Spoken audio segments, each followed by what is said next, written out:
দর্শক, সারা দেশে নির্বাচনী প্রচারণা বেশ জোরদার হয়ে উঠেছে। চট্টগ্রাম ৬ আসনে নির্বাচনী প্রচার চালাচ্ছেন ধানের শীষের প্রার্থী গিয়াস কাদের চৌধুরী। সেখানে রয়েছেন আমাদের সহকর্মী মোহাম্মদ হোসেন। আরও খবর নিয়ে তিনি যুক্ত হচ্ছেন আমাদের সাথে। হোসেন, নির্বাচনী প্রচারে ভোটারদেরকে কি প্রতিশ্রুতি দিচ্ছেন গিয়াস কাদের চৌধুরী? তার কাছেই বা ভোটারদের কি প্রত্যাশা, জানাবেন সার্বিক তথ্য। লাবণী, ঠিক যেমনটাই বলছিলেন, প্রচারণায় ব্যস্ত সময় কাটাচ্ছেন প্রার্থীরা, ভোটারদের দ্বারে দ্বারে যাচ্ছেন, ভোট প্রার্থনা করছেন, সমর্থন দোয়া চাইছেন। এই মুহূর্তে আমার সাথে আছে চট্টগ্রাম ৬ আসনের বিএনপির প্রার্থী, ধানের শীষের প্রার্থী গিয়াস কাদের চৌধুরী। সরাসরি তার সাথে কথা বলবো। একটি ব্যস্ত সময় কাটাচ্ছেন একেবারে প্রচারণা, আমরা দেখতে পাচ্ছি অসংখ্য মানুষের সাথে আপনি মানুষের দ্বারে দ্বারে যাচ্ছেন। সেই জায়গা থেকে বিএনপির অবস্থানটা আপনার আসনে কেমন, কি প্রত্যাশা করছেন? ভোটারদের দাঁড়ে দাঁড়ে যাওয়াটাই নিতান্তই স্বাভাবিক।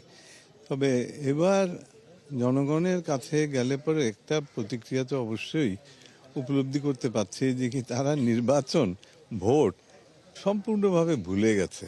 কারণ দীর্ঘদিন ভোট কি, ব্যালট পেপার কি, নির্বাচন কি, এটা তাদের অজানা। যারা আমার বয়সী 70, 60, 50 তারা নির্বাচন দেখেছে।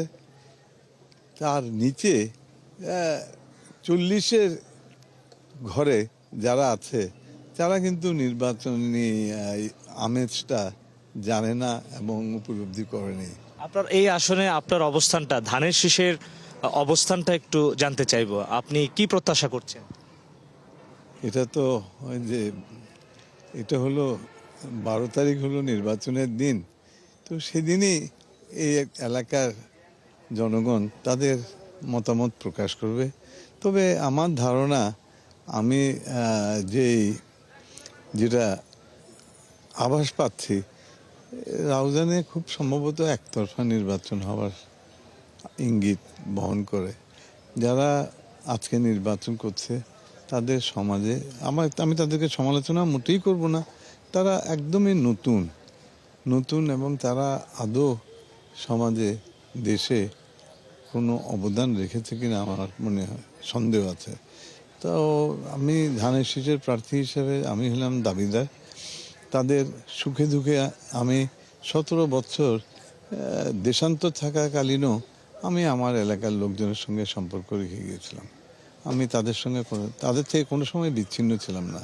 তাই আমি খুবই আশাবাদী। খুব সংক্ষিপ্তভাবে জানতে চাইবো, তারেক রহমান যে প্রতিশ্রুতিগুলো দিচ্ছেন আপনাদের জনমানুষের কাছে, সেগুলো পৌঁছাচ্ছে কিনা? তারেক রহমানের যে প্রতিশ্রুতিগুলো দিচ্ছে, এগুলো জনগণ লুফে নিচ্ছে। তাই আমি মনে করি যে কি আমাদের আল্লাহ যদি করে যে কি 2 বছর ক্ষমতায় থাকার পরেই আপনার বোঝা যাবে। আপনাকে অসংখ্য ধন্যবাদ। আমাদের সাথে যুক্ত ছিলেন চট্টগ্রাম ৬ আসনের ধানের শীষের প্রার্থী গিয়াস কাদের চৌধুরী। সরাসরি স্টুডিওতে চলে যাব আমরা। ধন্যবাদ মোহাম্মদ হোসেন আমাদের সাথে যুক্ত থাকার জন্য। দর্শক, চট্টগ্রাম ৬ আসনে নির্বাচনী প্রচারে তথ্য জানাচ্ছিলেন আমাদের সহকর্মী।